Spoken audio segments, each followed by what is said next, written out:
The metallic taste in my mouth should have been my first warning. But after 12 hours in the ER, everything tasted like disinfectant and exhaustion. I fumbled with my keys outside our apartment door, listening through the thin wood for signs of David's mood. Silence meant he was either asleep or waiting, both equally dangerous territory these days. The lock turned with its familiar scrape, and I slipped inside, towing off my sneakers with practiced quiet. The living room stretched before me in dim light from the street lamp outside, our second-hand furniture casting familiar shadows across the worn carpet. Medical textbooks balanced precariously on the coffee table, next to a stack of unopened bills, their red final notice stamps visible even in the darkness. I touched my wedding ring unconsciously, a habit I'd developed whenever calculating our remaining grocery money. $68 until Friday. The numbers sat heavy in my mind as I changed out of my scrubs, hanging them carefully on the bedroom door handle. David stirred in bed, and I froze, counting his breathing patterns like I counted heart rates during codes. Elena. His voice cut through the darkness, fully awake despite the late hour. Kitchen, now. The overhead fluorescent buzzed to life, harsh after the soft darkness. David sat at our small table, with papers spread before him, like a medical chart I couldn't diagnose. His hair stuck up in angry peaks, and his eyes held that particular combination of exhaustion and rage that made my stomach clench. Sit down, he gestured to the chair across from him, not looking up from whatever he'd been reading. The papers were crisp, official-looking, with letterhead I couldn't make out from this distance. I remained standing, one hand still touching my ring. I just worked a double. Can this wait until? I said sit. The chair scraped against linoleum as I pulled it out. Up close, I could see the papers clearly. Divorce documents, already filled out, requiring only my signature. The legal language blurred together, fatigue making the words swim across the page like vitals on a monitor during a crash. David, what is this? We never talked about. We've talked enough. He pushed a pen across the table, its plastic clattering against the wood surface. Sign on the highlighted lines, all of them. My phone buzzed against my hip, Dr. Reeves's name lighting up the screen. I glanced at David, who nodded curtly. Emergency calls were sacred in our house, one of the few things he couldn't control. Dr. Martinez, I answered, using my professional voice automatically. Elena, thank God, I've got a multi-vehicle accident coming in. 3 criticals. The attending wants your input on the thoracic trauma case. Penetrating wound, possible cardiac involvement. Can you walk me through the assessment protocol? The familiar comfort of clinical thinking, pushing away the anxiety about the papers in front of me. Start with the ABCs. Airway patent, breathing sounds bilateral. If you're seeing tracheal deviation or distended neck veins, that's tension pneumothorax. Needle decompression at the second intercostal space, mid-clavicular line. David's chair scraped as he stood abruptly. Hang up. I held up one finger, continuing my consultation. Check for Beck's triad. Elevated JVP, muffled heart sounds, hypotension. If positive, you're looking at cardiac tamponade. That's a pericardiocentesis, not surgery. Elena, David's voice carried warning. Give me 30 seconds, I mouthed to him, then spoke into the phone. Dr. Reeves, is the patient responsive? Good. Pain scale. I said hang up. David's hand moved toward my phone. Elena, this is brilliant, Dr. Reeves was saying. The attending is impressed. Listen, there's talk about the trauma fellowship position opening up again. Your clinical instincts are exactly what the department needs. David's hand closed over my phone, ending the call. The sudden silence felt like stepping into a vacuum, the clinical confidence draining from my body as quickly as it had arrived. Your colleagues think you're some kind of medical genius, he said, setting my phone on the counter, out of reach, but you can't even manage to keep our household together. I stared at the divorce papers, trying to focus on the legal language through my fatigue. The words seemed important, life-changing, requiring careful consideration, but my head was pounding from the double shift, making concentration nearly impossible. I need to read this thoroughly. These are major legal documents. You need to sign them. Now. He moved closer, looming over my chair. I'm done living like this, Elena. Done watching you choose work over your marriage, choose strangers over your husband. I'm trying to keep us afloat, financially, by working yourself to death and ignoring your actual responsibilities. I turned to the first page, squinting at the small print. Asset division, custody arrangements for future children, spousal support. The legal terminology swirled together, medical exhaustion making it impossible to process the implications of each clause. David, I can't think straight right now. After a double shift, my judgment is compromised. Any contracts I sign could be compromised. He laughed, a sharp sound that made me flinch. You diagnose strangers perfectly fine, but somehow your own life is too complicated to figure out. I stood, reaching for my phone. Let me call someone. A lawyer, or... His hand caught my wrist as I stretched toward the counter, fingers closing tight enough to leave marks. The sudden movement made me stumble backward, my hip catching the corner of the coffee table. The impact sent me tumbling, my temples striking the table's edge with a dull crack that seemed to echo through the apartment.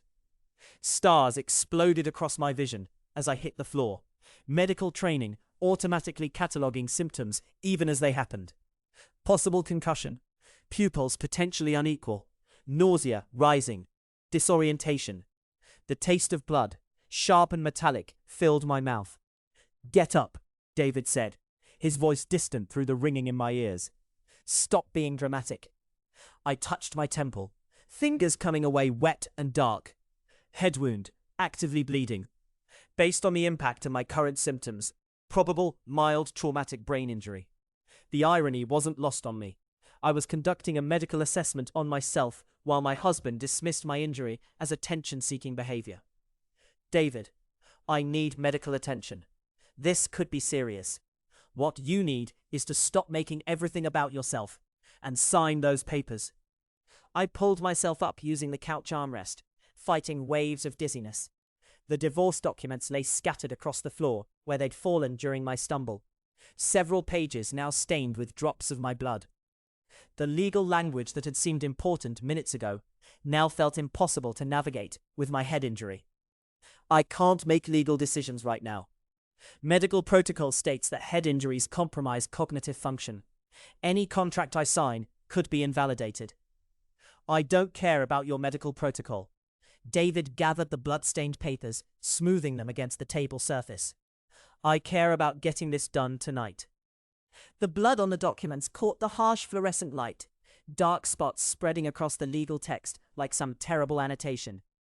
I touched my wedding ring again, the familiar weight offering no comfort, as I realized I was expected to sign papers ending my marriage while experiencing symptoms of traumatic brain injury.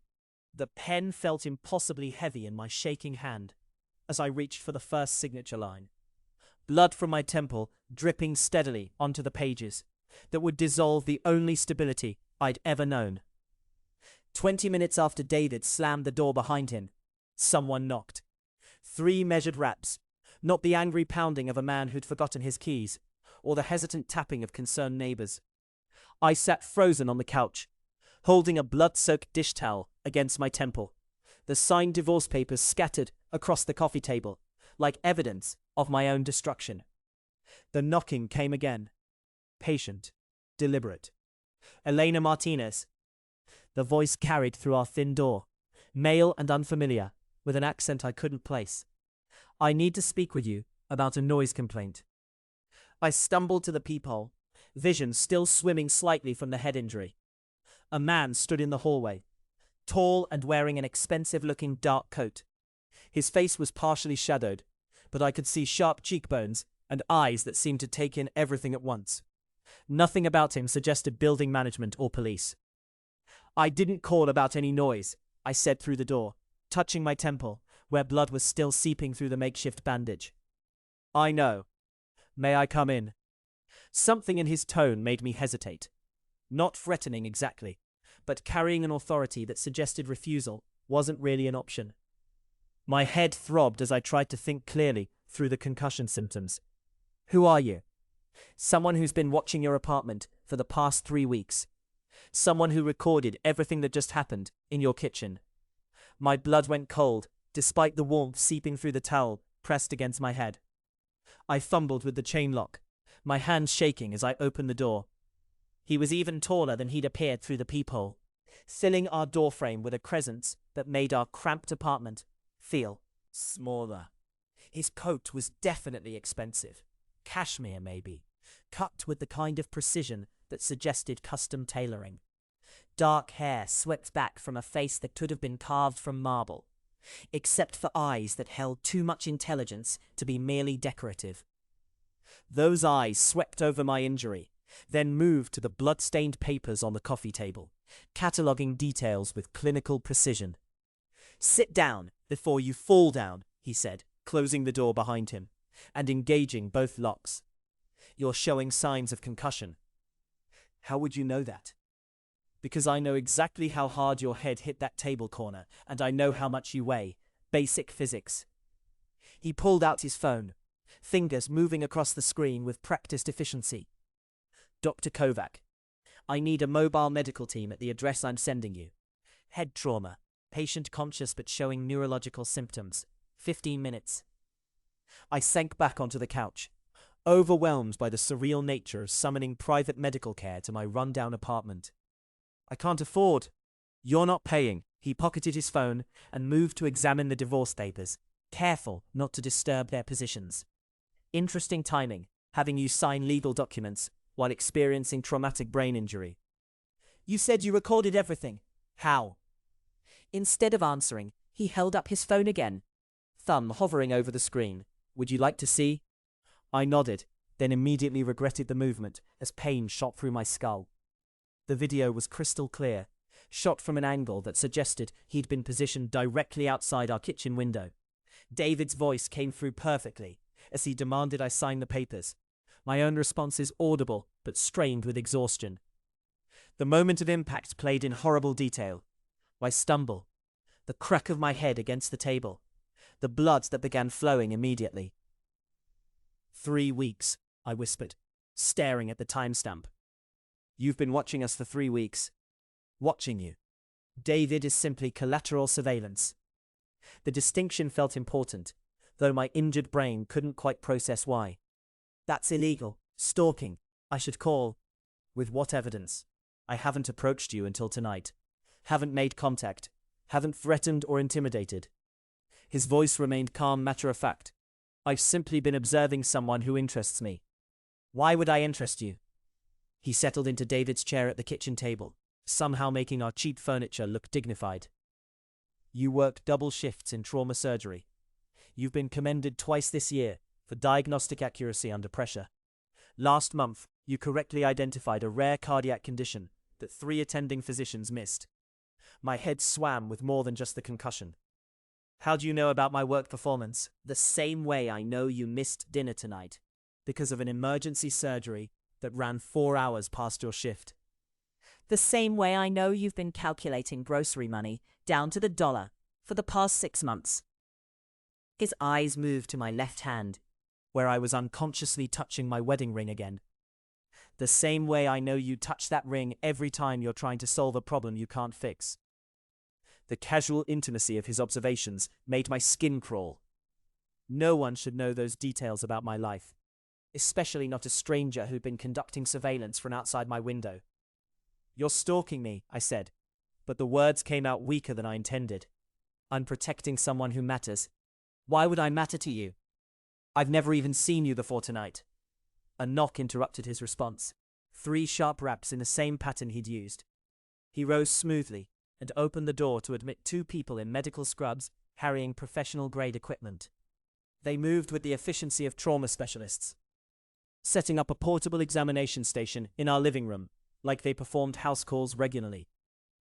"Dr. Martinez," the woman said, pulling on latex gloves. "I'm Dr. Sarah Chen. This is Marcus's medical team. May we examine your injury?" I looked between her and the man she'd called Marcus, trying to piece together connections through my foggy thinking. "You have your own medical team." "I have resources," Marcus said simply. Dr. Chen, please document everything, both the injury and the circumstances under which those papers were signed. Dr. Chen's examination was thorough and professional, her questions revealing training that matched or exceeded what I'd expect from hospital colleagues. She tested my pupil responses, checked for signs of intracranial pressure, assessed my cognitive function through a series of standardized questions. Mild concussion, definitely, she concluded. Sissing my temple wound with supplies that looked expensive. The patient shows clear signs of traumatic brain injury at the time those documents were signed. Any contracts executed during this period would be legally questionable.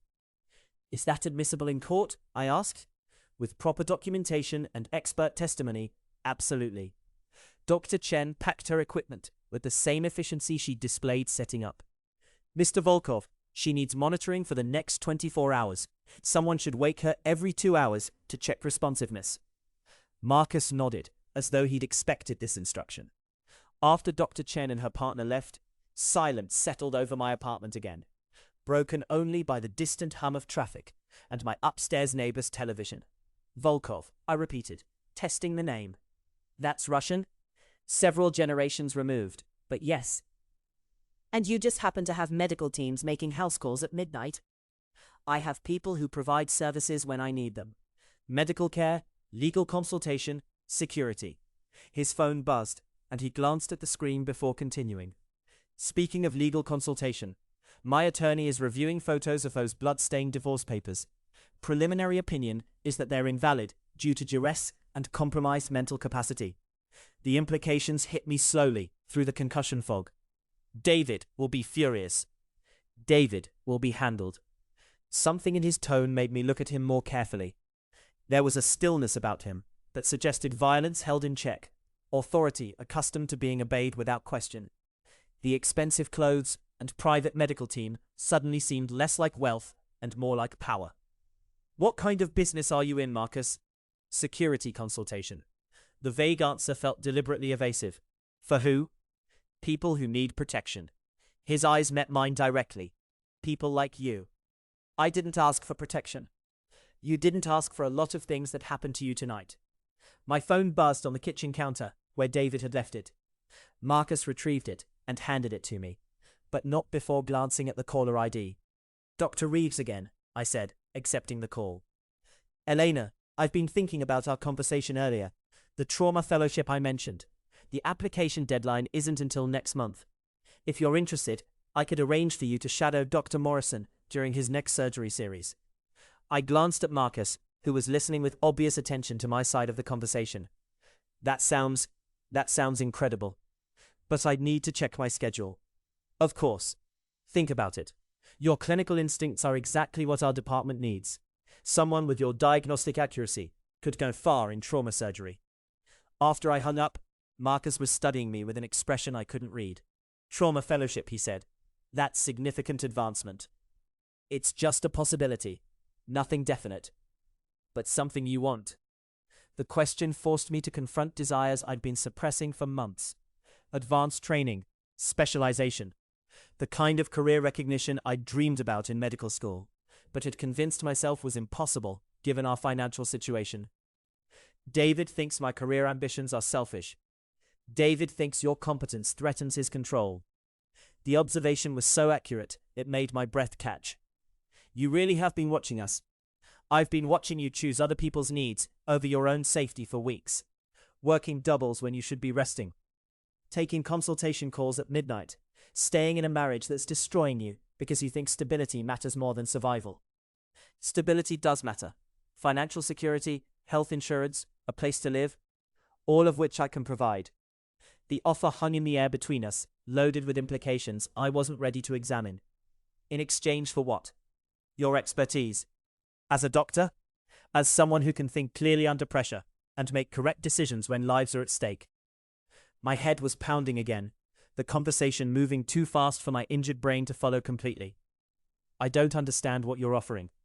Marcus stood, moving to our kitchen window and looking out at the street below. Somewhere safe to stay while the legal situation with those papers gets resolved. Medical care that doesn't depend on insurance approval. Income that doesn't require you to work yourself into exhaustion. And in return, consultation services, medical expertise for situations where hospitals aren't an option. The careful phrasing suggested activities that weren't entirely legal, which explains the private medical teams and surveillance capabilities. How long would this arrangement last? You need protection. And if I say no? Then you go to sleep in this apartment tonight, hoping David doesn't come back drunk and violent.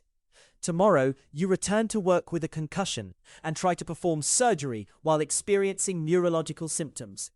Next week, you discover whether those divorce papers hold up in court and whether you can afford a lawyer to contest them. The alternatives he outlined weren't threats. They were simply logical consequences of remaining in my current situation. The concussion made it difficult to think through all the implications. But even through the fog, I could see that accepting his offer was probably the only rational choice. The medical team mentioned you'd need monitoring tonight, he continued. Someone to wake you every 2 hours. Check for signs of intracranial bleeding. I touched my temple, where Dr. Chen's professional bandage had replaced my blood-soaked dish towel. David won't be back until morning. He goes to his brother's place when we fight. I know. Of course he knew. After 3 weeks of surveillance, he probably knew David's patterns better than I did. Are you offering to stay? I'm offering whatever you need to get through the next 24 hours safely. The careful wording suggested he understood consent in a way David never had. An offer rather than a demand. Protection rather than control. What happens after 24 hours? That depends on what you decide you want your life to look like. I looked around our cramped apartment, at the blood-stained divorce papers still scattered across the coffee table, at the unpaid bills stacked next to my medical textbooks. Then I looked at Marcus, whose expensive clothes and obvious resources represented possibilities I'd never allowed myself to imagine. If I say yes, where would we go? Somewhere David can't find you. Somewhere you can rest and recover while my attorney handles the legal complications. My phone buzzed with a text message. David demanding to know if I'd signed the papers and warning me not to make this harder than it has to be. The threat implicit in his words made my decision easier. Okay, I said quietly. I'll come with you. Marcus nodded as though he'd expected this outcome. Pack medical essentials and clothes for a few days. Leave everything else.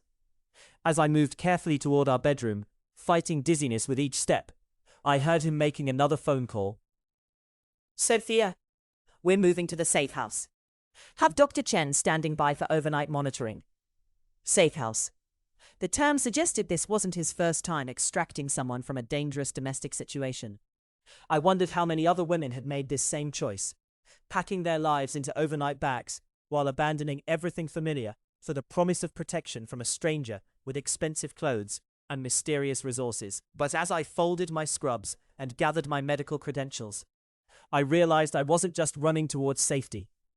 I was running toward the possibility of a life where my competence would be valued rather than feared, where my expertise would be an asset rather than a threat to someone's ego. The weight of my wedding ring felt different as I touched it one last time before following Marcus out of the apartment that had become a prison I hadn't recognized until someone offered me the key.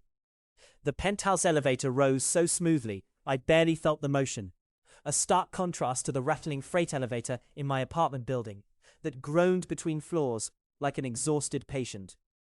Marcus stood beside me, his presence both protective and overwhelming in the confined space.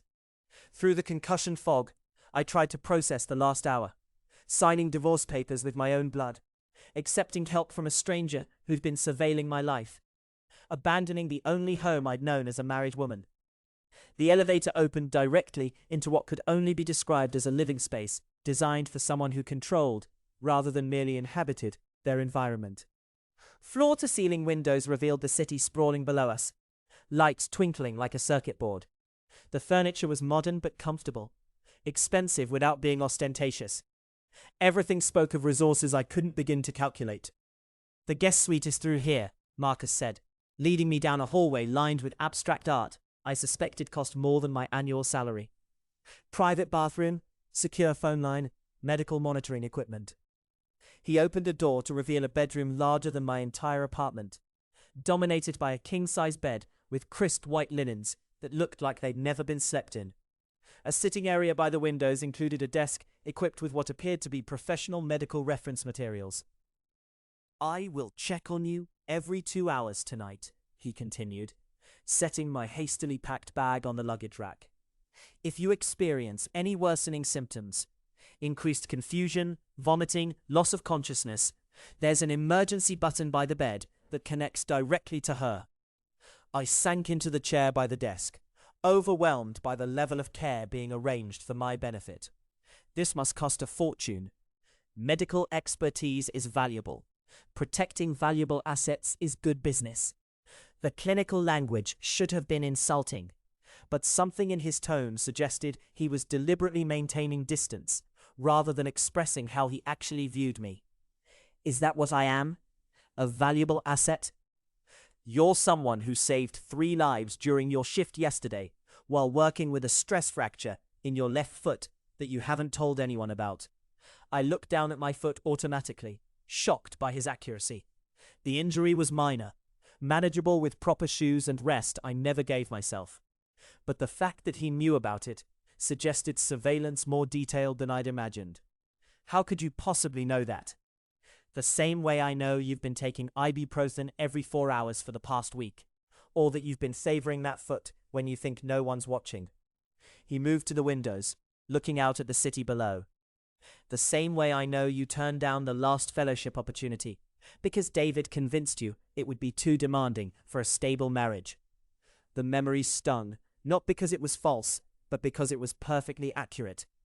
I'd wanted that fellowship desperately, had been encouraged to apply by 3 different attendings.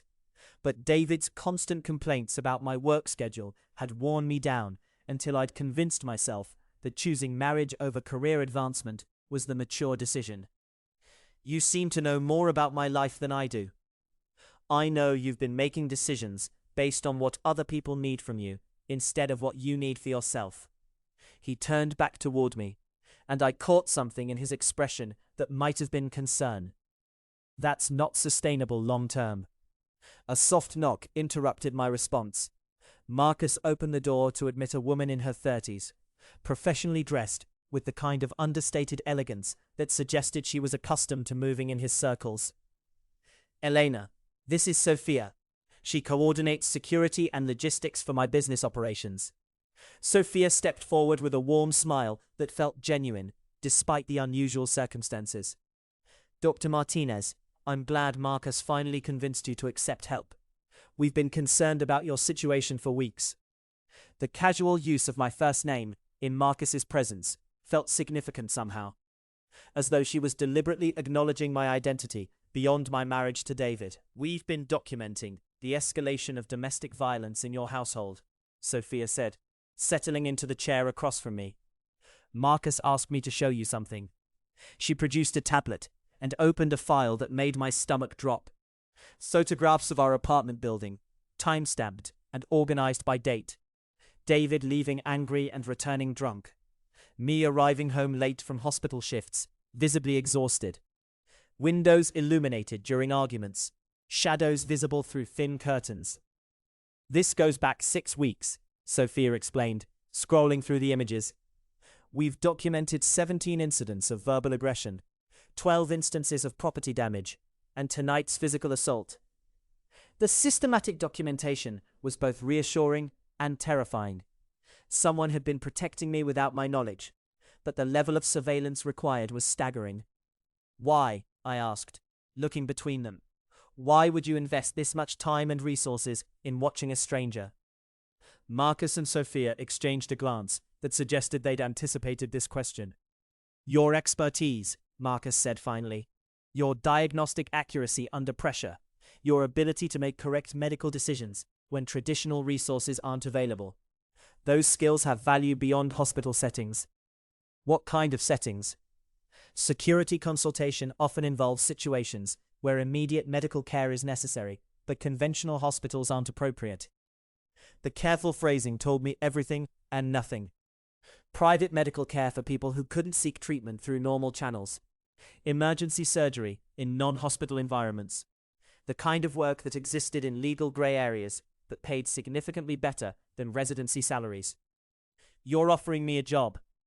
I'm offering you protection and income while you recover from tonight's assault. The job is separate, something you can consider once you're thinking clearly. Early. My phone buzzed with another text from David. Sophia glanced at the screen and frowned.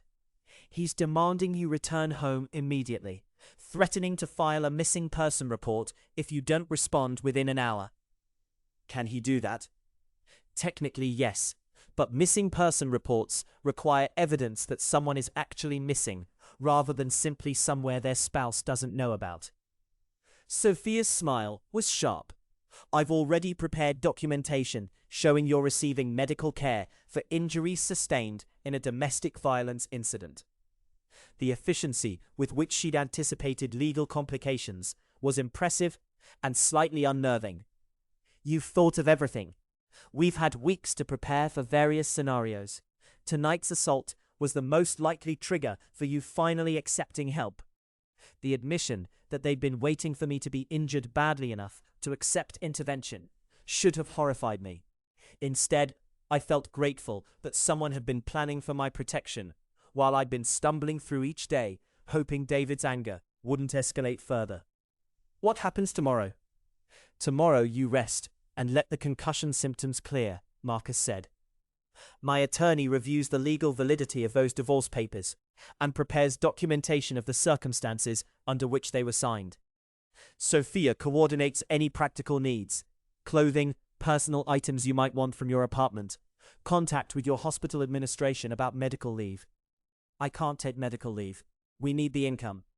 You need recovery time, and you no longer need to worry about income. The casual dismissal of financial concerns that had dominated my life for months felt surreal. What do you mean? Consultation fees for medical expertise in my field are significantly higher than hospital salaries. One weekend of work would exceed one monthly residence income. I stared at him, trying to process the numbers. That's impossible. Sophia leaned forward, her expression serious.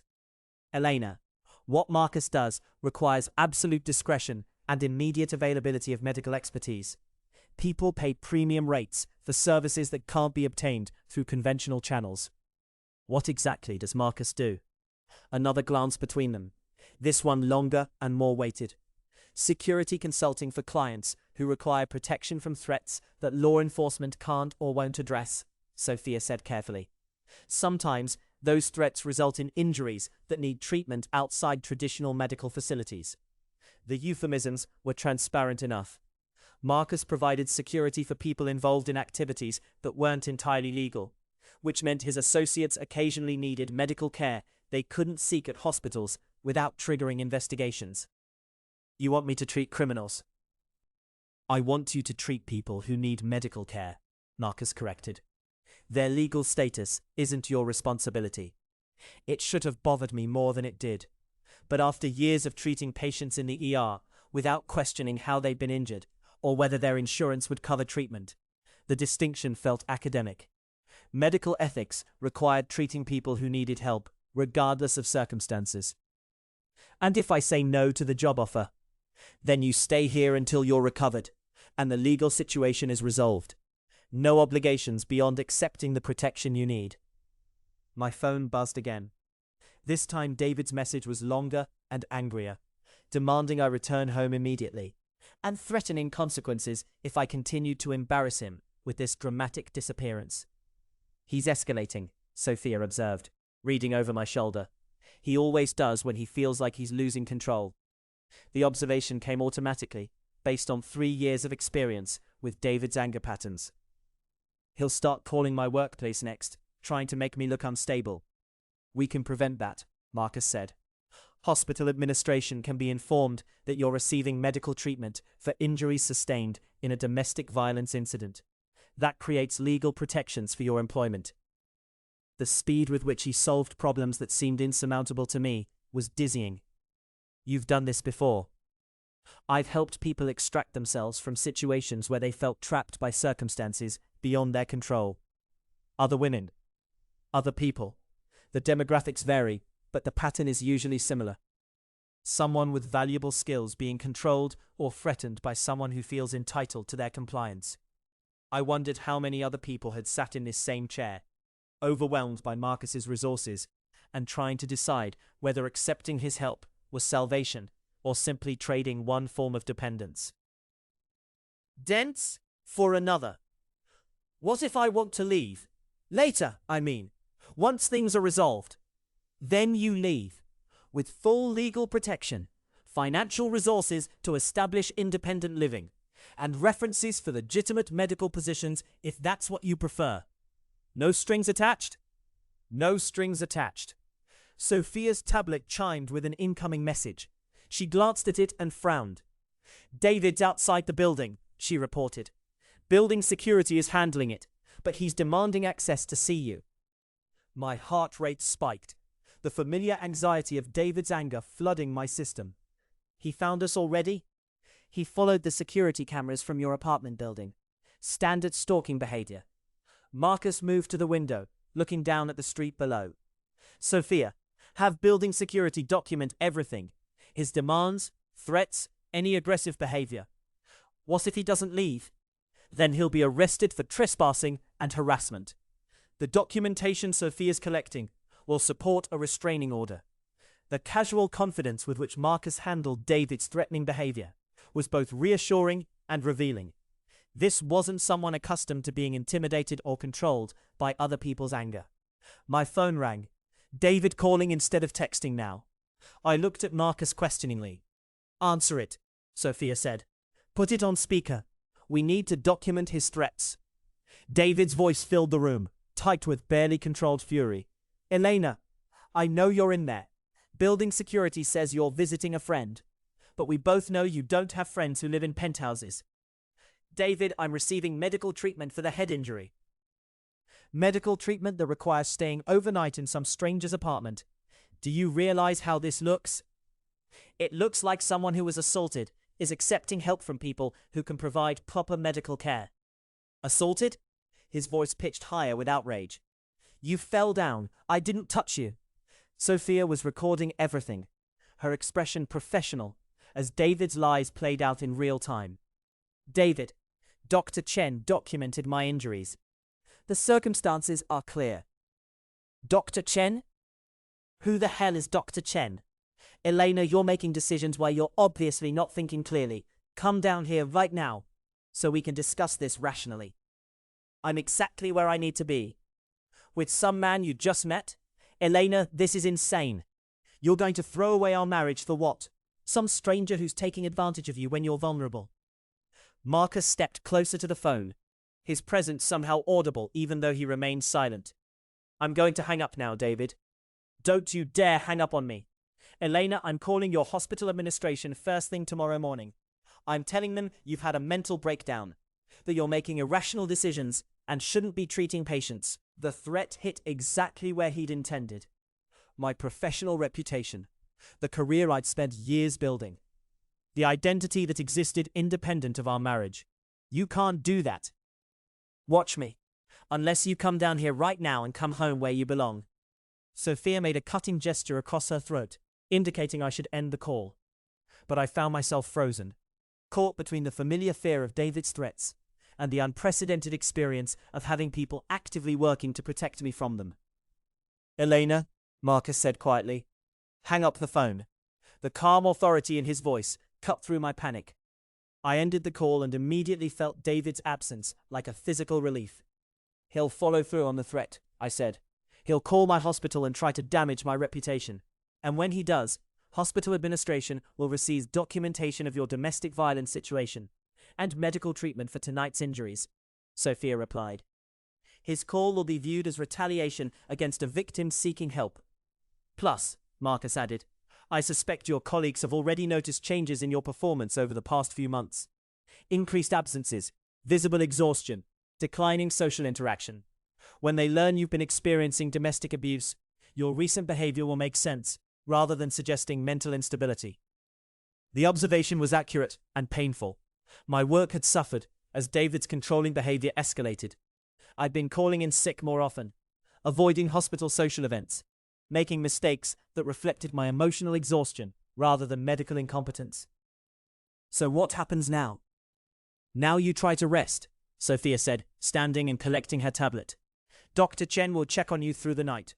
Tomorrow we assess David's response and adjust our strategy accordingly. And the job offer? Or a long moment, his expression unreadable. Think about it. No pressure, no timeline.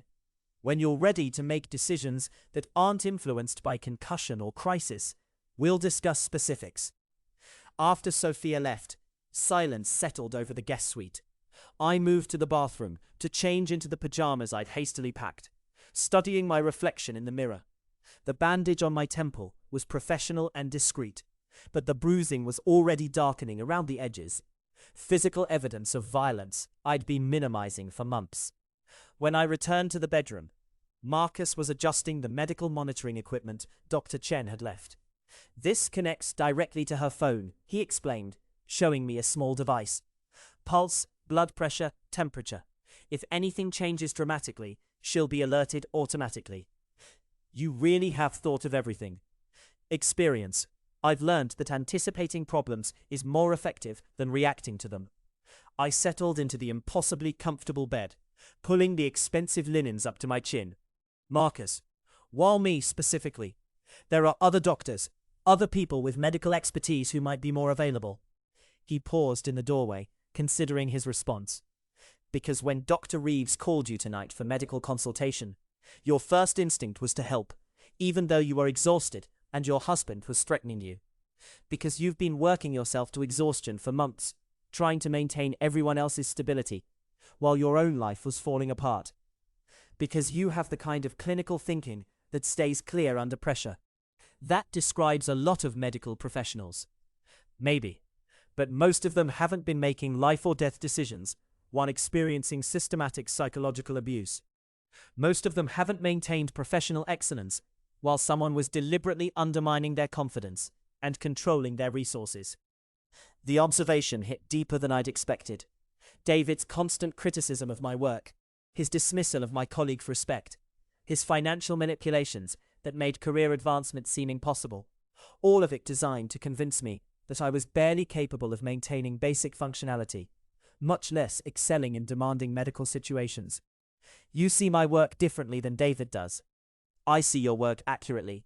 David saw your competence as a threat to his control. And you don't? I see your competence as exactly the kind of asset that should be protected and supported, not diminished. After he left, I lay in the darkness, trying to process the day's events. 12 hours ago, I'd been calculating grocery money and hoping David's mood would allow for peaceful sleep. Now I was in a penthouse suite with private medical monitoring, legal protection, and job opportunities that could transform my entire life trajectory. The weight of my wedding ring fell different against my finger, less like a symbol of commitment and more like a chain I'd finally been given permission to examine. I touched it unconsciously, the familiar gesture now carrying different meaning in this unfamiliar environment. Dr. Chen's first check came at 2 a.m. Professional and efficient. Pupil responses normal. Cognitive function clear. No signs of intracranial pressure. The concussion was resolving as expected. How are you feeling about the decision to leave? She asked, while checking my vital signs. Terrified, relieved, confused. I paused, trying to find words for the complexity. Like I'm finally making choices based on what I need, instead of what other people expect from me. That's normal. Most people who escape controlling relationships experience that combination of emotions. The fear fades as you adjust to making independent decisions. Have you treated other people in my situation? Several. Marcus has a pattern of identifying people whose skills are being suppressed or threatened, and offering them alternatives. And they all stayed? Some stayed. Some moved on once they were stabilized. All of them ended up in better situations than when Marcus found them. She packed her equipment with practiced efficiency. The key difference is that he's interested in your capabilities, not your compliance. That's not something most people experience in controlling relationships. After she left, I lay awake thinking about the distinction. David had wanted my compliance, financial contribution without professional advancement, medical knowledge available for his benefit, but not for my career development, social respectability without independence. Marcus seemed interested in my capabilities, what I could accomplish with proper resources, how my expertise could be developed and utilized, what I might achieve if someone were supporting rather than undermining my professional growth. The difference felt revolutionary. When Dr. Chen returned at 4 a.m., she found me still awake. Can't sleep? Too much to think about. The job offer Marcus mentioned.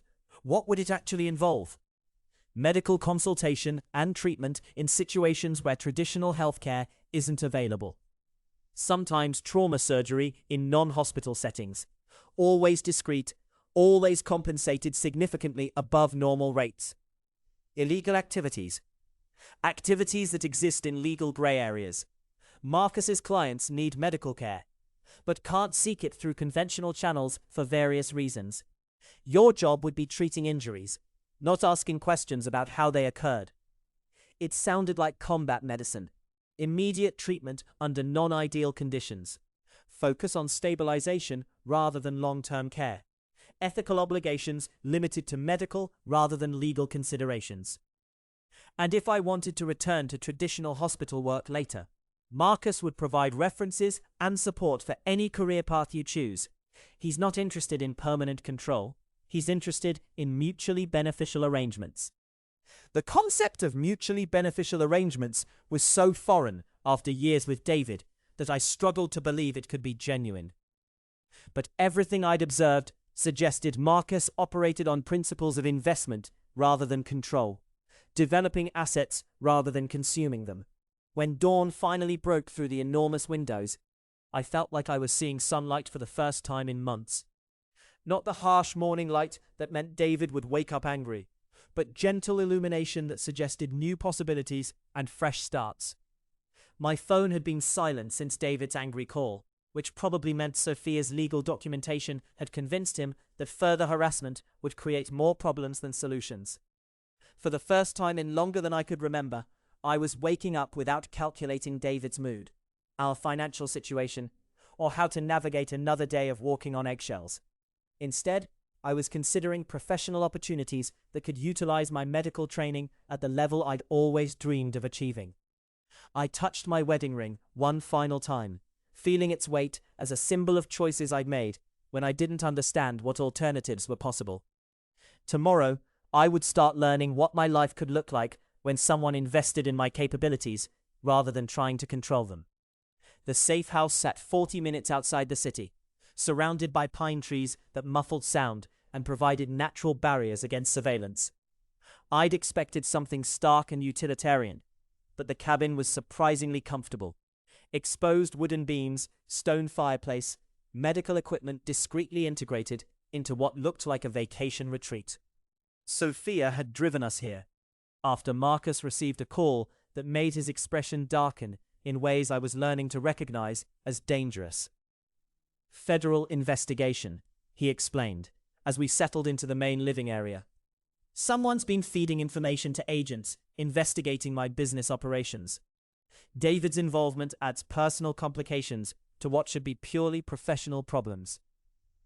I was still adjusting to the casual way Marcus discussed federal investigations, as though they were routine business obstacles rather than potential imprisonment.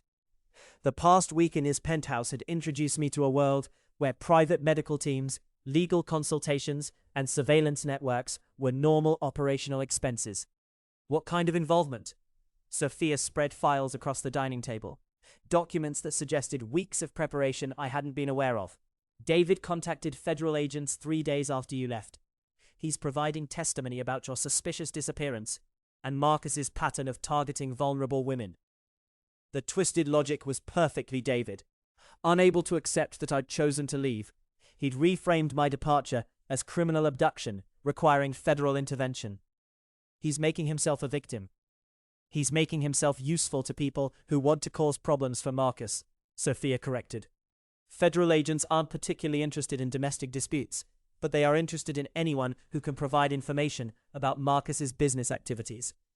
Marcus moved to the windows, checking sightlines and security positions with automatic precision. The timing isn't coincidental. Someone's been planning this investigation for months. David's testimony provides personal details that make broader surveillance more targeted. How targeted? They know about my medical consultation arrangements. They know about associates who've received treatment outside traditional hospitals. They know about financial structures supporting those services. The implications settled over me slowly. Marcus's business existed in legal grey areas that became criminal territories under federal scrutiny. My involvement as medical consultant could be viewed as conspiracy rather than healthcare provision. Am I in legal danger? Not if we handle this correctly, Sophia said, pulling out additional files. Medical professionals have ethical obligations to treat injured patients regardless of circumstances. Your consultation work falls under those protections, as long as you're treating medical conditions rather than enabling criminal activities. But that distinction depends on interpretation. Which is why we need to control the narrative, Marcus added, returning to the table. Federal agents will focus on financial structures and business operations. Your medical credentials provide legitimate cover for consultation arrangements. My phone buzzed with a call from Dr. Reeves. I glanced at Marcus, who nodded permission. Elena, thank God you're answering. I've had federal agents asking questions about your work schedule and recent absences. They're suggesting you might be involved in some kind of medical malpractice investigation. My stomach dropped. David's federal cooperation was targeting my professional reputation as well as Marcus's business operations. What did you tell them? The truth, that you've been performing at exceptional levels despite obvious personal stress, and that any recent schedule irregularities were consistent with domestic violence situations. I also mentioned that you've been considering the trauma fellowship position. How did they respond to that? They seemed surprised. Whatever they were told about your situation doesn't match your actual professional standing. Dr. Reeves paused, and I could hear consultation voices in the background. Elena, are you safe? These agents made it sound like you might be in danger or being coerced somehow. I'm safe. I'm receiving medical treatment and legal protection for a domestic violence situation. From the man these agents are investigating. I looked at Marcus, who was listening with obvious attention. From someone who's been helping me extract myself from an abusive marriage. Good. Listen, I've been thinking about what you said regarding advanced trauma training. There's a position opening up with Dr. Morrison's team, emergency surgical consultation, significant autonomy, salary increase of about 40%. Are you interested? The job offer represented everything I'd wanted professionally. Specialization, financial independence, recognition of my medical capabilities. Under normal circumstances, it would be an easy decision. I'm interested, but my situation is complicated right now. Because of the federal investigation?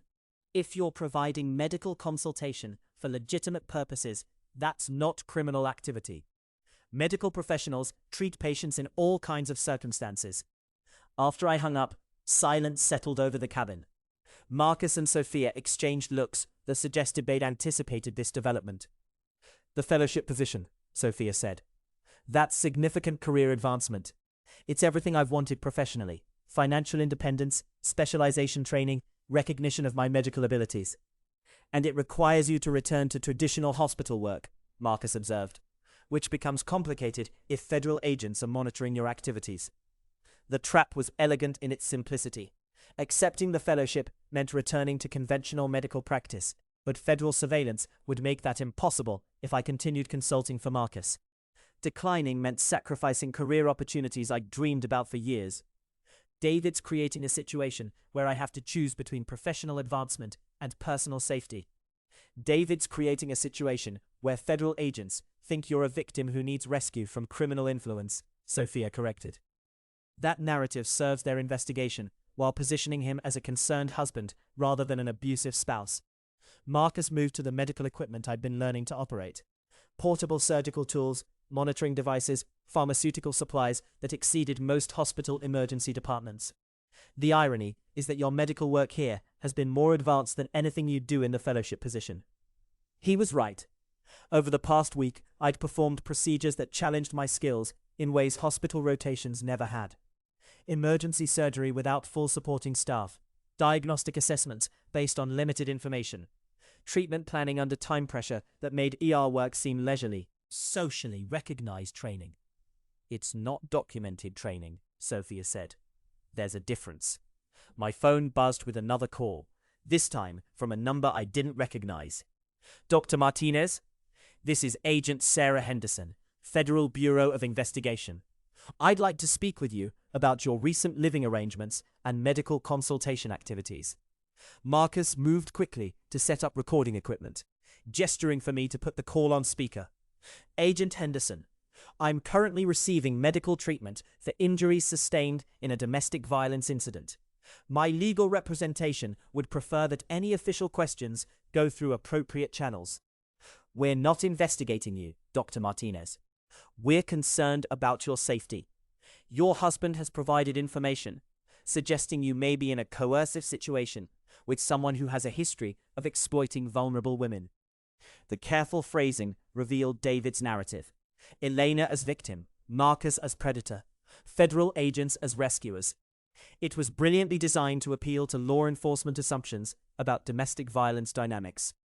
Agent Henderson, I appreciate your concern, but I'm exactly where I choose to be, receiving exactly the protection and medical care I need. Dr. Martinez, I understand these situations are complex.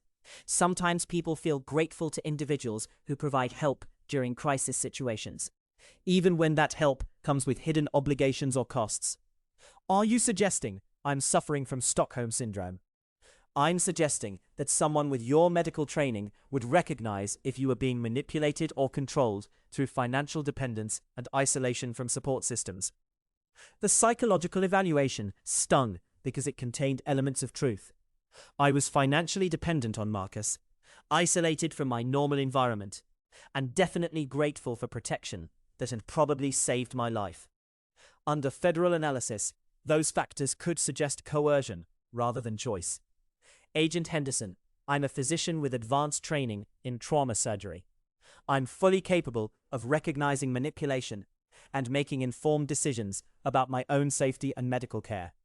Even when you've recently experienced head trauma that could affect judgment. Even when you're emotionally vulnerable from domestic abuse. The questions were designed to undermine my credibility while appearing concerned for my welfare. David's information about my concussion was being used to suggest compromised decision-making capacity. My medical condition has been thoroughly evaluated by qualified physicians. My decision-making capacity is intact.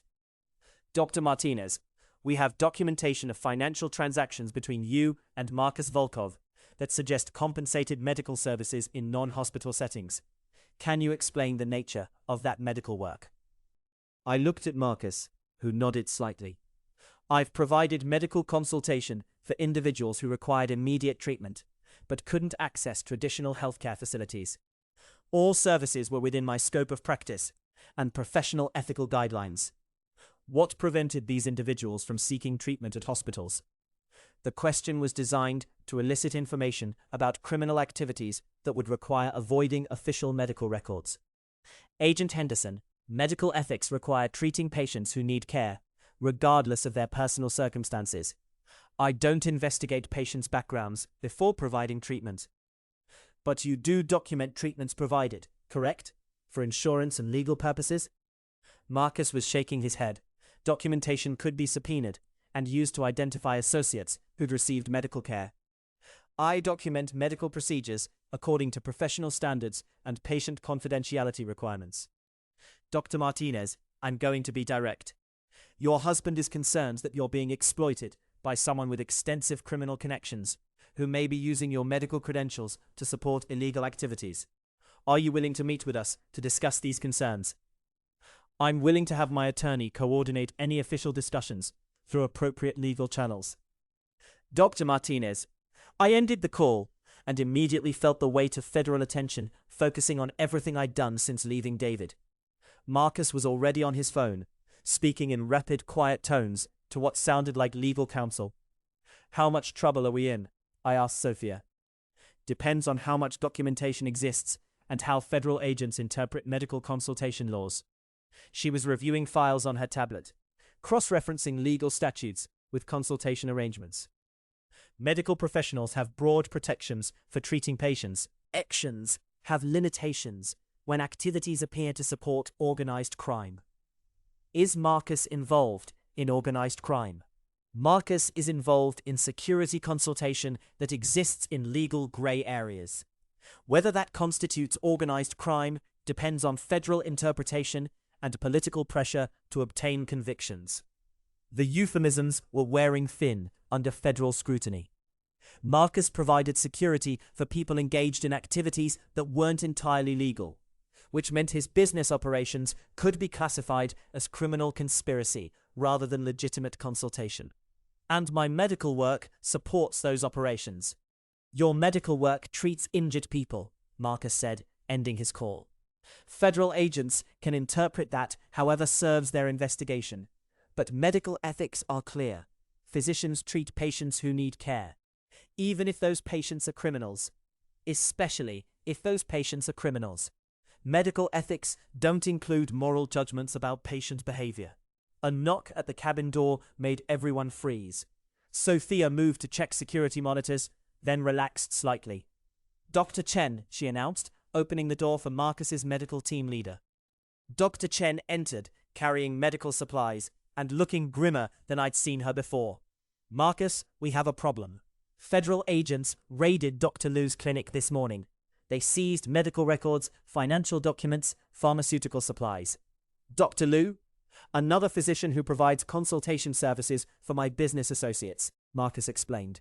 If federal agents are targeting medical consultants specifically, your involvement becomes more dangerous. How dangerous? Criminal conspiracy charges, Dr. Chen said. Medical license revocation, potential imprisonment, permanent professional destruction. The stark assessment hit like a physical blow. Everything I'd worked for professionally could be destroyed by association with Marcus's business operations. But if I stop consulting immediately, you're still vulnerable to charges based on previous treatments, Dr. Chen continued. Federal agents don't need to prove ongoing criminal activity if they can demonstrate past involvement in conspiracy. So I'm trapped either way. Marcus studied the security monitors, watching for signs of federal surveillance. Not trapped. We have options, but they require significant operational changes. What kind of changes? Leaving the country until federal investigation concludes. Establishing medical practice in jurisdictions where your consultation work would be completely legal. Waiting for political pressure to shift and charges to be dropped or reduced. Running away. Strategic relocation, Sophia corrected. Marcus has business interests in several countries where medical consultation arrangements like yours are standard practice. And if I don't want to leave the country, then we fight the charges here with no guarantee of outcome, Dr. Chen said. Federal prosecutors have extensive resources and political pressure to obtain convictions in high-profile cases. My phone was buzzing with messages.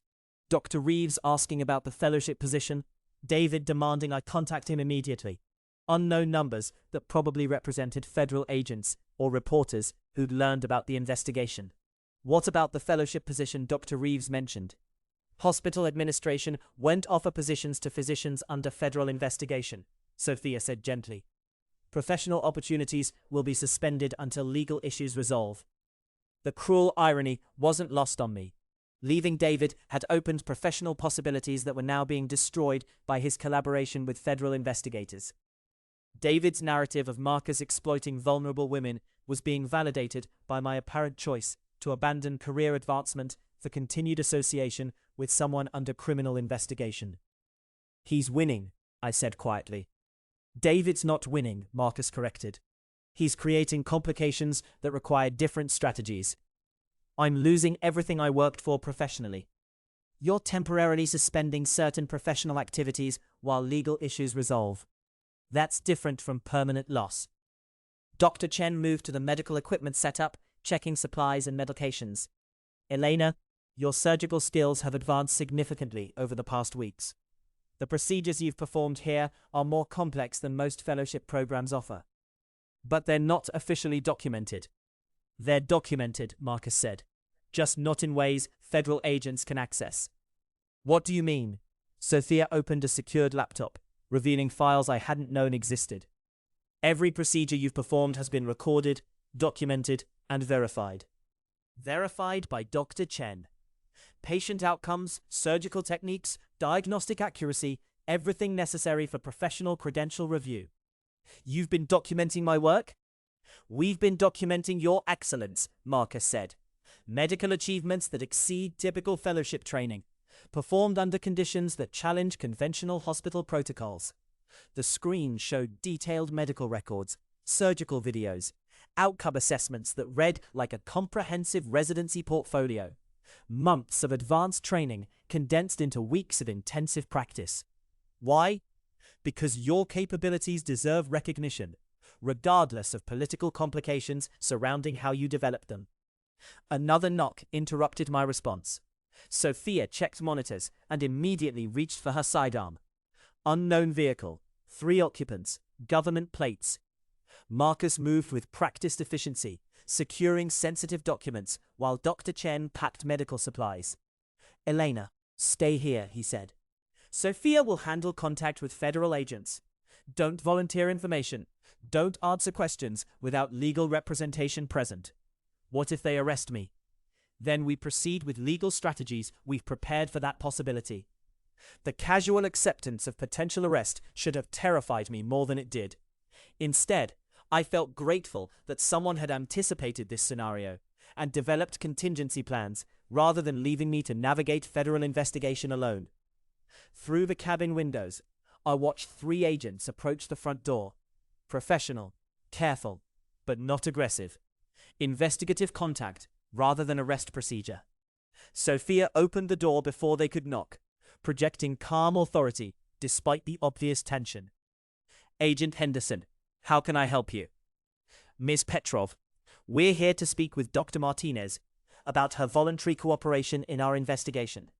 We're not here to make arrests or create confrontations. Dr. Martinez is receiving medical treatment and legal consultation. Any official questions should go through her attorney. We're not asking official questions. We're offering protection and assistance for someone we believe may be in a coercive situation. Dr. Martinez has already indicated she's exactly where she chooses to be, receiving exactly the care and protection she needs. Ms. Petrov, we have evidence suggesting Dr. Martinez may not be making these choices freely. We're prepared to offer witness protection, legal immunity, and professional rehabilitation assistance. The offer was designed to sound like rescue rather than prosecution. Federal agents as protectors rather than investigators. Cooperation as liberation rather than betrayal.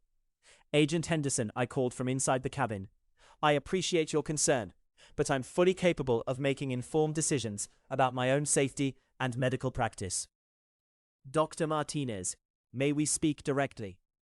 I looked at Sophia, who nodded permission. I'm receiving medical treatment for injuries sustained in domestic violence. My ex-husband's cooperation with your investigation doesn't change the fact that he's the person I needed protection from, not the person providing that protection. Dr. Martinez, domestic violence situations are complex. Sometimes people develop complicated relationships with individuals who provide help during crisis periods, especially when that help comes with significant financial benefits. Are you suggesting I'm too psychologically damaged to recognize my own best interests? I'm suggesting that someone with your medical training would recognize if professional ethical obligations were being compromised by association with criminal activities. Agent Henderson, I've provided medical treatment to patients who needed care. Medical ethics require treating injured people, regardless of their personal circumstances. Even when treating those patients supports ongoing criminal enterprises, medical ethics don't include conducting background investigations before providing emergency treatment. Agent Henderson stepped closer to the door, her voice becoming more pressing. Dr. Martinez, we have financial records showing significant payments for medical services provided in non-hospital settings. We have surveillance footage of you treating individuals with extensive criminal records. We have testimony that your involvement began during a period when you were psychologically vulnerable from domestic abuse. And we're offering you an opportunity to cooperate in our investigation in exchange for immunity from prosecution and protection from retaliation. The offer hung in the air, loaded with implications. Federal immunity meant freedom from criminal charges, but cooperation meant betraying Marcus. and destroying any possibility of continuing the medical work that had challenged and fulfilled me in ways hospital practice never had. Agent Henderson, I need to consult with my legal representation before making any decisions about cooperation. Dr. Martinez, this offer has a limited time frame. Federal investigations move forward with or without individual cooperation. How limited? 48 hours. After the agents left, silence settled over the cabin like fog. Marcus, Sophia, and Dr. Chen moved with practiced efficiency, packing equipment and documents in preparation for what looked like immediate departure. Are we leaving? We're relocating to a more secure location while you consider your options, Marcus said. Federal agents will return with subpoenas and search warrants. This location is compromised. Where are we going? Somewhere with better legal protections and communication security. For how long? Until you decide whether to accept federal immunity or pursue alternatives. As we loaded into Sophia's vehicle, I realized I was facing a choice that would determine everything about my future. Professional recognition through cooperation with federal investigation, or continued medical advancement in Marcus's world, with all its legal complications. The fellowship position Dr. Reeves had mentioned represented everything I'd wanted from conventional medical practice. Federal immunity could restore those opportunities while protecting me from criminal charges. But Marcus's world had offered medical challenges that exceeded anything traditional practice could provide, along with respect for my capabilities that I'd never experienced in hospital environments. Choosing federal cooperation meant betraying someone who'd protected me when I was vulnerable and supported my professional development when others had dismissed my potential. Choosing continued association with Marcus meant sacrificing conventional career advancement for medical practice that might be interrupted by prosecution at any time. The weight of decision pressed against my chest as we drove toward whatever secure location Marcus had prepared for this contingency.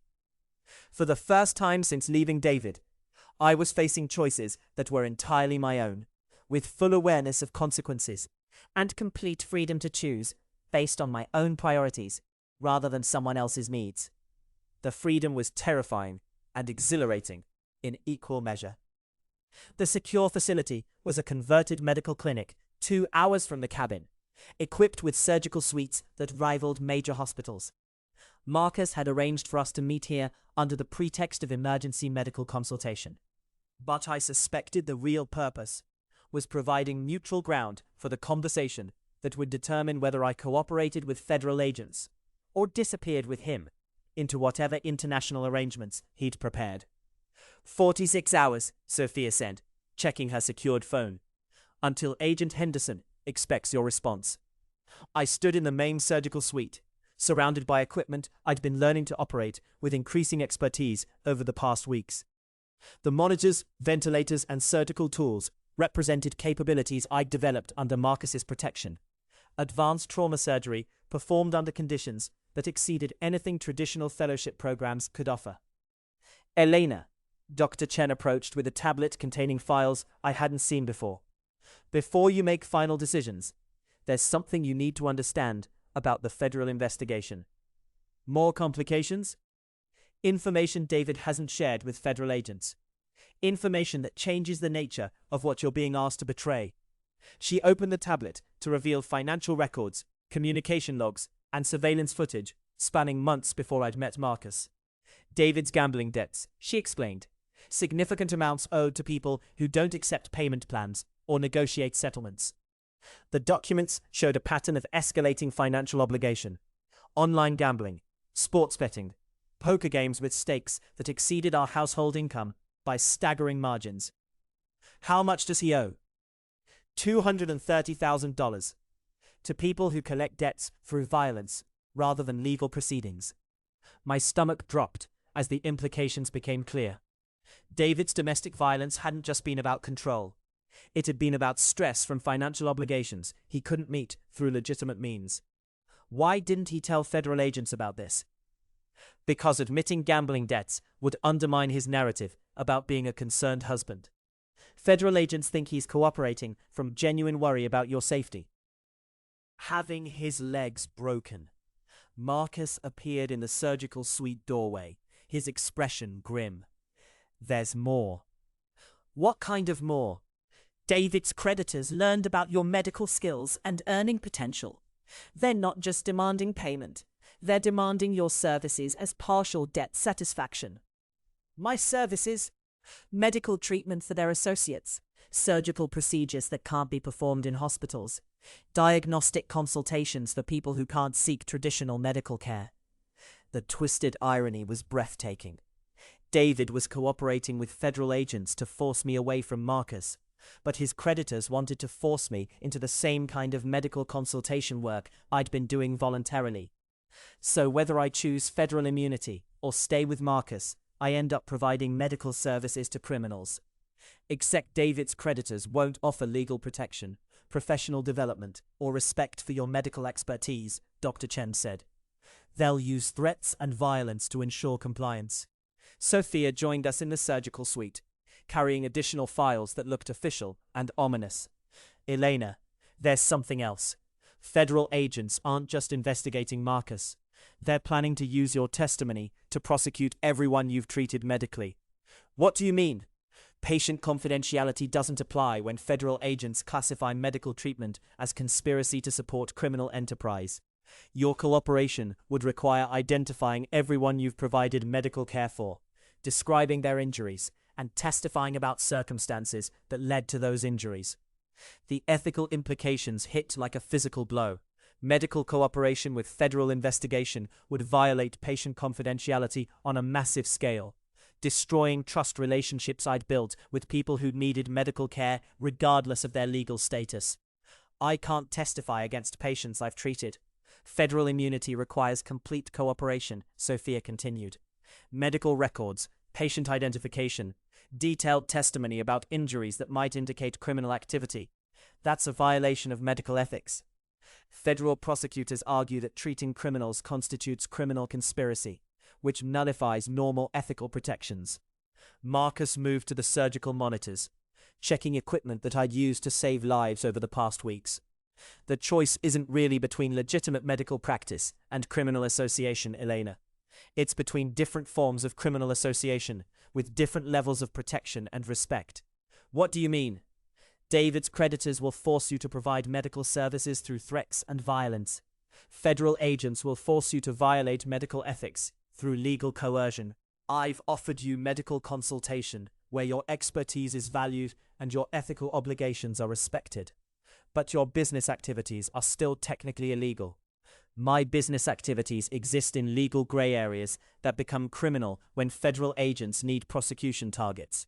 Your medical work treats injured people, regardless of political interpretations of legality.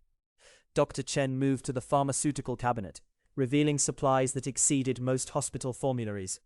Elena, over the past weeks you've performed surgeries that saved 6 lives. People who couldn't seek traditional medical care because of immigration status, outstanding warrants, or association with activities federal agents disapprove of. People who would have died without immediate medical intervention, Sophia added. Children, elderly patients, individuals injured in situations that had nothing to do with criminal enterprises. Like the woman last week with the ruptured appendix, undocumented immigrant afraid to seek hospital treatment. Your surgery saved her life and prevented sepsis that would have killed her. Or the teenager with the gunshot wound, witness to gang violence who feared police contact would result in deportation of his family. Your trauma surgery stabilized him until he could be safely transferred to a hospital. The medical cases I'd handled weren't abstract criminal consultations. They were emergency interventions for people who needed immediate care, but couldn't access traditional health care without risking their safety or legal status. And federal agents want me to testify that treating those patients constituted criminal conspiracy? Federal agents want you to provide evidence that medical treatment supported ongoing criminal enterprises, Sophia corrected. They're not interested in the humanitarian aspects of emergency medical care. My phone buzzed with a call from Agent Henderson. Marcus nodded permission for me to answer. Low up on our conversation yesterday. Have you had time to consider our offer? I'm still consulting with legal representation. Dr. Martinez, I'm going to be direct. We have surveillance footage of you performing surgical procedures in non-hospital settings. We have financial records showing significant payments for medical services that weren't reported to tax authorities. We have testimony that your involvement began during a period of psychological vulnerability. Agent Henderson, I've provided medical treatment to patients who needed emergency care. Dr. Martinez, we have evidence that those patients included individuals with extensive criminal records who were injured during illegal activities. Treating those injuries enabled continued criminal behavior. Medical ethics require treating injured patients regardless of their personal backgrounds. Medical ethics don't include concealing criminal activities from law enforcement. Dr. Martinez, we're offering you immunity from prosecution and protection from retaliation in exchange for cooperation that will help us prosecute dangerous criminals. What level of cooperation? Complete transparency about medical treatments provided, identification of patients treated, detailed testimony about circumstances surrounding those treatments. That would violate patient confidentiality. Patient confidentiality doesn't protect criminal conspiracy. Dr. Martinez, these aren't normal doctor-patient relationships. These are criminal transactions disguised as medical care. Marcus was recording the conversation, documenting federal pressure that contradicted medical ethical standards. Agent Henderson, I need to clarify something. Are you asking me to identify patients I've treated medically, so that federal agents can prosecute them? We're asking you to cooperate in an investigation of organized criminal activity that has used your medical credentials to support illegal enterprises. By testifying against people who were injured and needed medical treatment. By testifying against people who were engaged in criminal activities that resulted in injuries requiring medical cover-up. Medical treatment isn't cover-up. It's health care for people who need immediate intervention. Dr. Martinez, we have a limited time frame for this offer. Federal investigations proceed with or without individual cooperation. But cooperation determines whether you're treated as a witness or a co-conspirator. The threat was clear. Testify against patients or be prosecuted alongside Marcus, the criminal conspiracy. How much time do I have? 24 hours. After I ended the call, silence settled over the surgical suite. Marcus, Sophia, and Dr. Chen waited for my response, but I found myself staring at the medical equipment that had enabled me to save lives that wouldn't have been saved otherwise. If I refuse to cooperate, what happens? Federal prosecution for criminal conspiracy, medical license revocation, potential imprisonment, Sophia said. But also protection from David's creditors and respect for medical ethical obligations. And if I cooperate, immunity from prosecution, return to traditional medical practice, professional rehabilitation, Dr. Chen said. But violation of patient confidentiality and testimony that will destroy people who trusted you with their medical care. Plus, Marcus added, cooperation won't protect you from David's creditors. Federal immunity doesn't cover private debts or criminal obligations David created.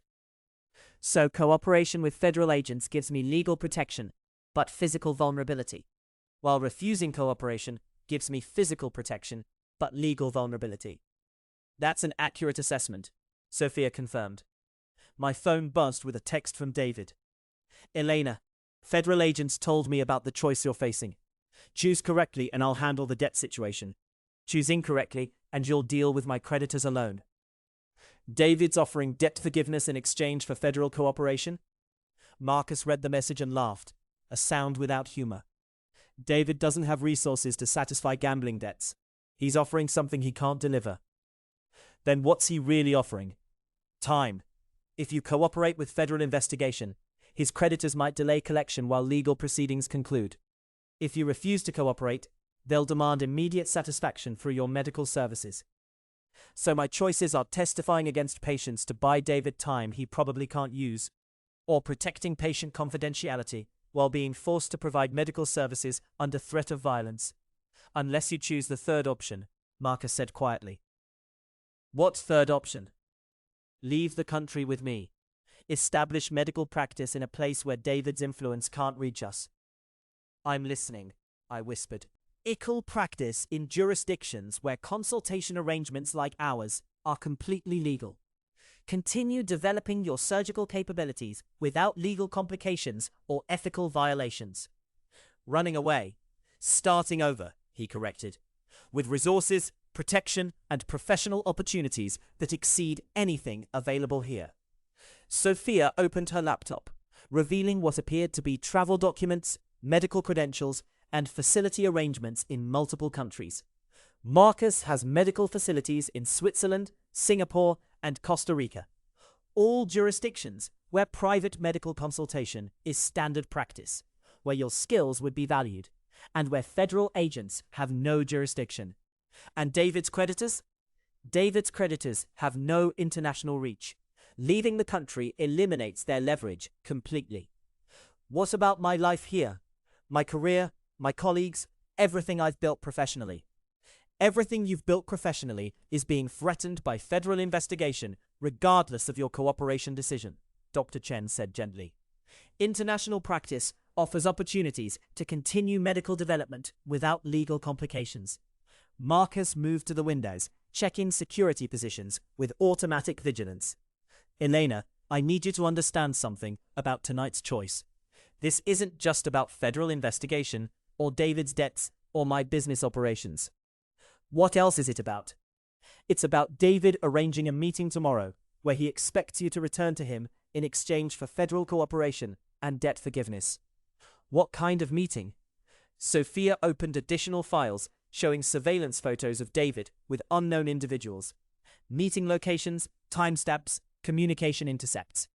David's told federal agents that you'll agree to voluntary cooperation if you can meet with him, privately, to discuss terms. He's told his creditors that you'll agree to medical service arrangements if they guarantee his debt forgiveness. He's planning to force me to choose between federal cooperation and creditor obligations during a face-to-face meeting. He's planning to present you with an ultimatum, where either choice benefits him while destroying your professional autonomy, Marcus corrected. And if I don't attend the meeting, federal agents will classify your absence as evidence of coercion, justifying aggressive intervention. David's creditors will consider it breach of negotiation, justifying immediate debt collection through violence. The trap was elegantly designed. David had created circumstances where my presence at tomorrow's meeting was mandatory, but where any choice I made during that meeting would result in professional destruction and personal danger. Unless I disappear before the meeting happens. Unless you make a choice that prioritizes your own safety and professional development over other people's expectations, Marcus said. Dr. Chen approached with a medical bag I recognized as emergency surgical supplies. Elena, if you decide to leave the country, you'll need to perform one final procedure before we go. What kind of procedure? Marcus was shot during surveillance yesterday. Bullet fragments near his spine. Surgery is necessary within the next 12 hours, but hospital treatment would alert federal agents to our location. I stared at Marcus, who hadn't mentioned injury, despite obvious signs of pain I now recognized.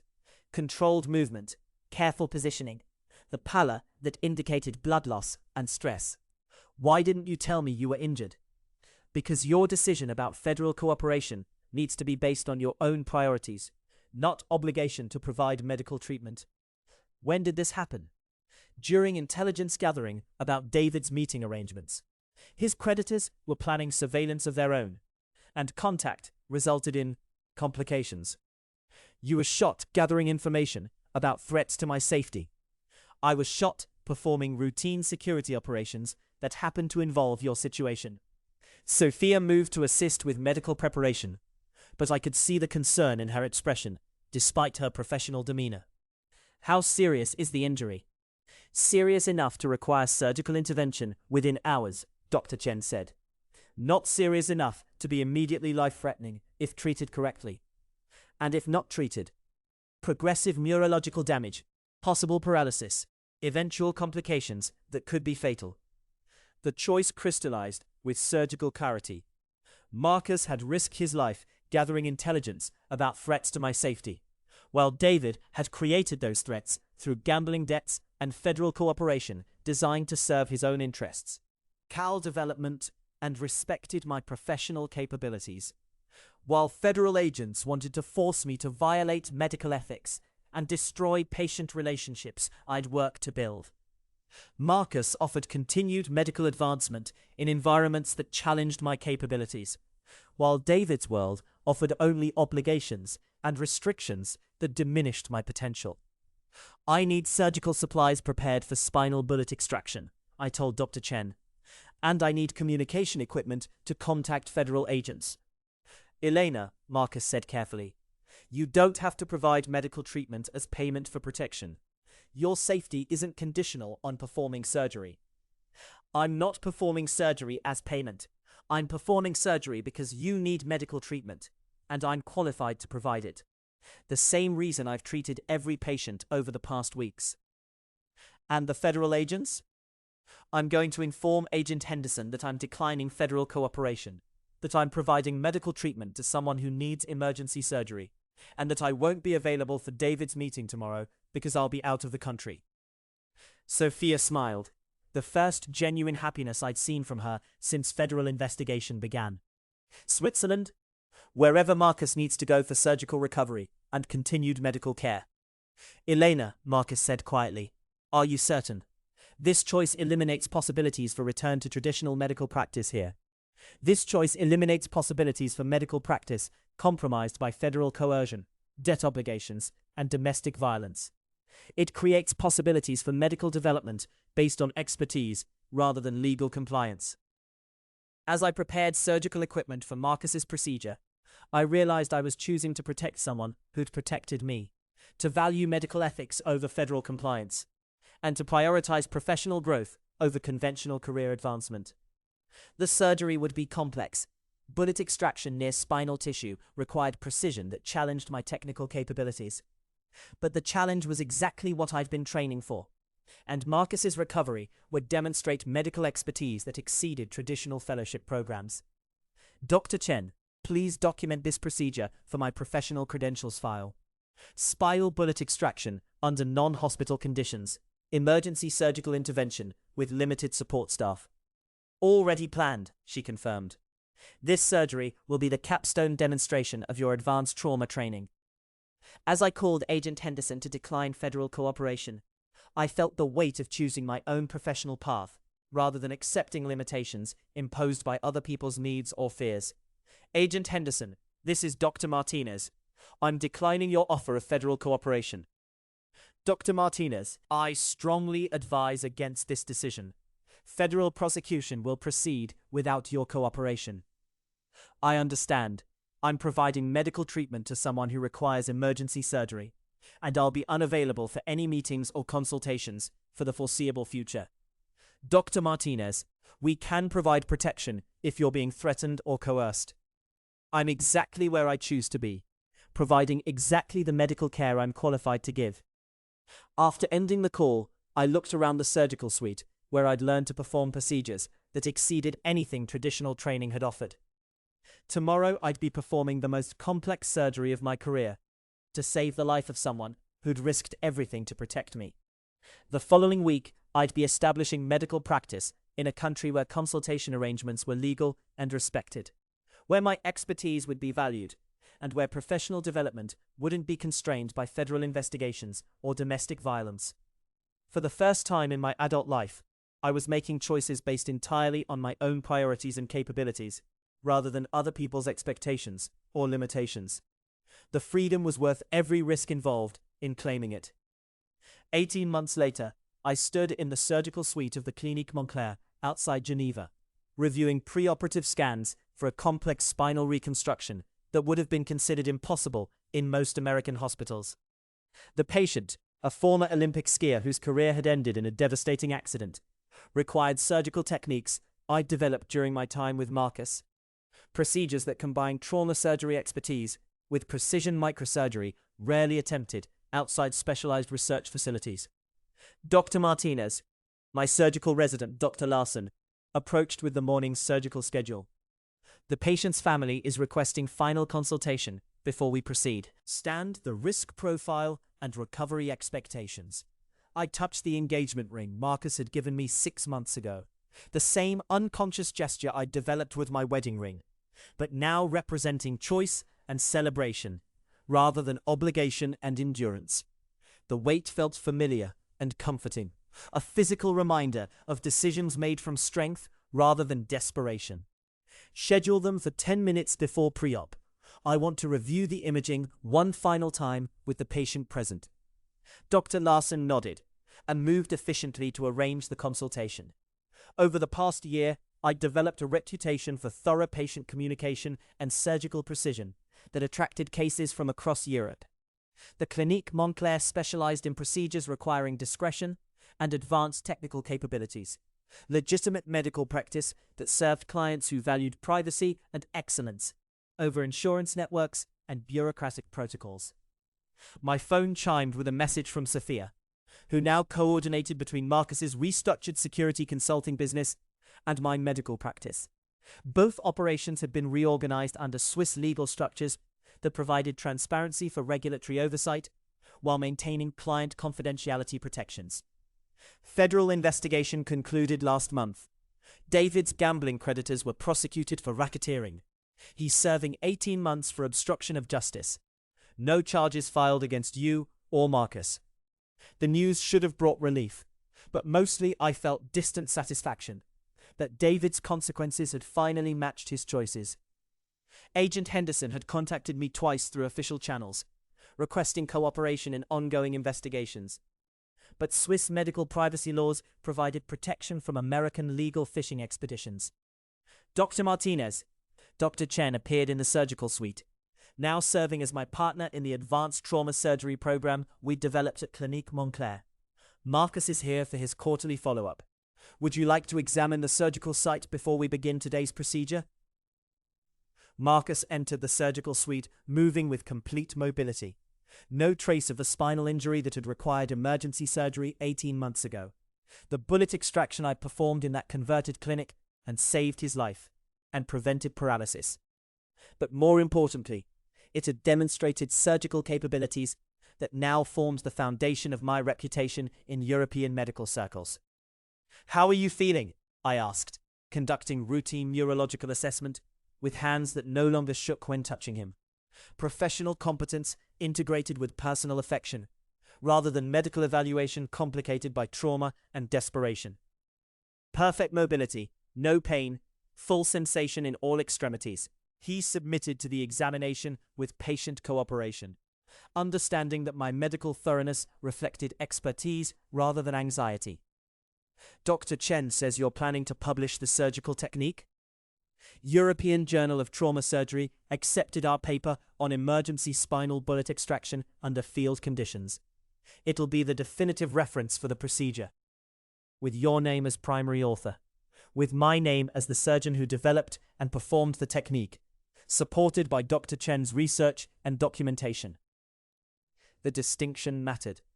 Medical publication would establish my expertise in ways that exceeded traditional fellowship credentials, creating professional recognition based on innovative surgical development rather than institutional advancement through predetermined programs.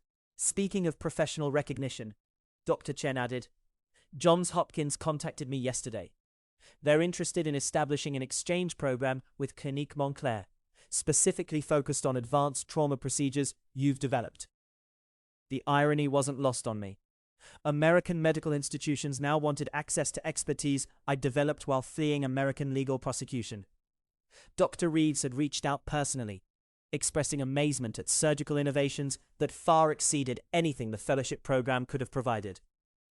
Are you interested in academic collaboration? I'm interested in sharing surgical techniques that save lives, regardless of institutional politics.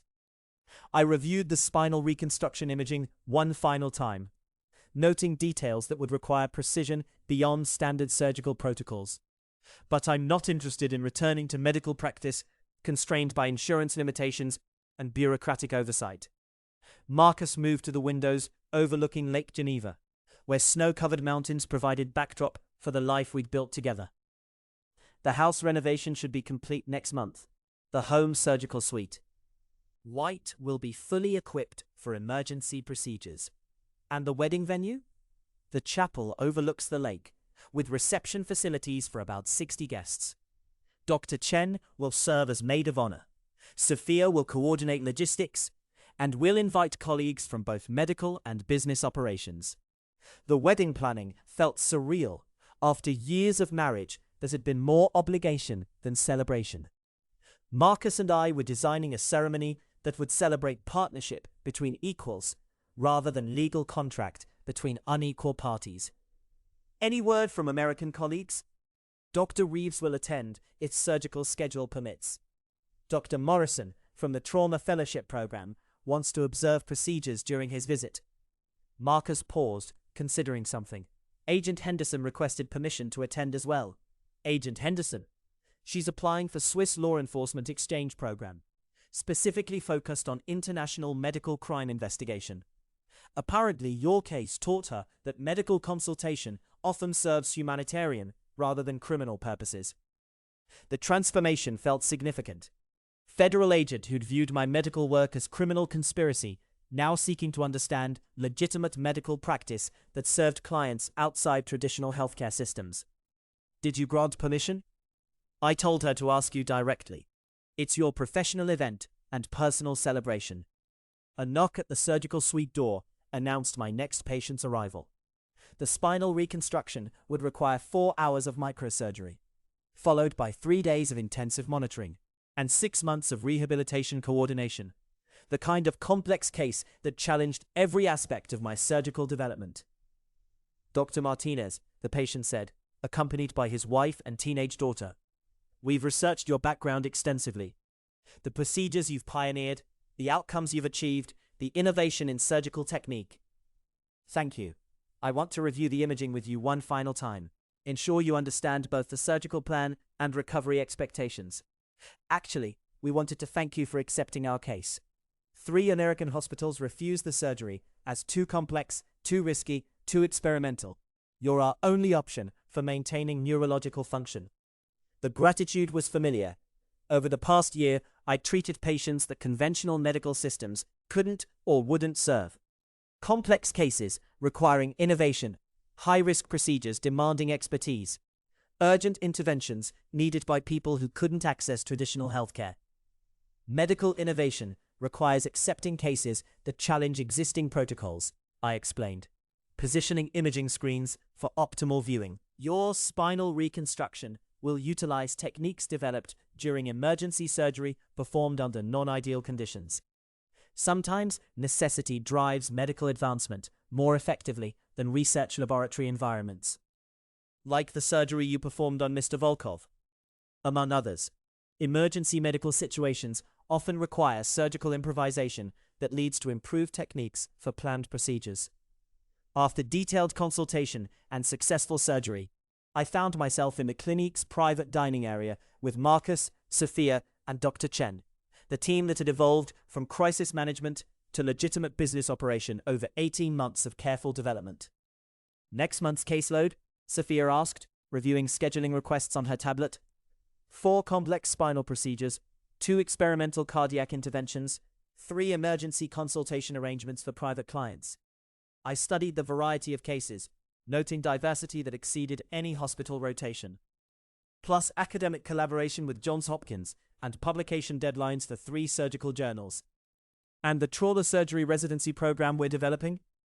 Dr. Chen has identified 6 residents from European medical schools who want advanced training in emergency surgical techniques. We'll establish 6-month intensive programs that provide expertise conventional residencies can't offer. Marcus smiled, watching me discuss medical program development with enthusiasm I'd never expressed during traditional hospital work. You're building exactly the kind of medical practice you dreamed about during residency. I'm building medical practice based on innovation and expertise rather than bureaucratic compliance and insurance limitations. With complete professional autonomy. With partnership that supports rather than constrains medical development. Sophia raised her wine glass, initiating what had become a monthly tradition. To choices made from strength rather than desperation. To medical practice that serves patients rather than profit. Than institutions, Dr. Chen added. To partnerships that develop capabilities rather than limiting them, Marcus continued. To building life based on expertise rather than expectations, I concluded, touching my engagement ring, as the familiar gesture now represented hope rather than resignation. Through the dining room windows, Lake Geneva stretched toward mountains that seemed impossibly beautiful, after years of viewing the world through apartment windows that looked onto brick walls and fire escapes. The physical transformation reflected emotional and professional evolution that exceeded anything I'd thought possible 18 months ago. "Any regrets?" Marcus asked, the question he'd posed monthly since our departure from the United States. About leaving traditional medical practice? About declining federal cooperation? About choosing professional development over conventional career advancement? I considered the question seriously, as I had every month. No regrets about choosing expertise over compliance. About David's situation? David created his own consequences through gambling debts and federal manipulation. His imprisonment resulted from choices he made, not choices I made.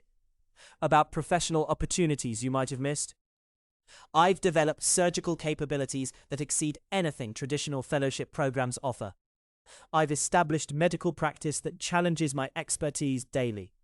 I've built professional reputation based on innovation rather than institutional advancement.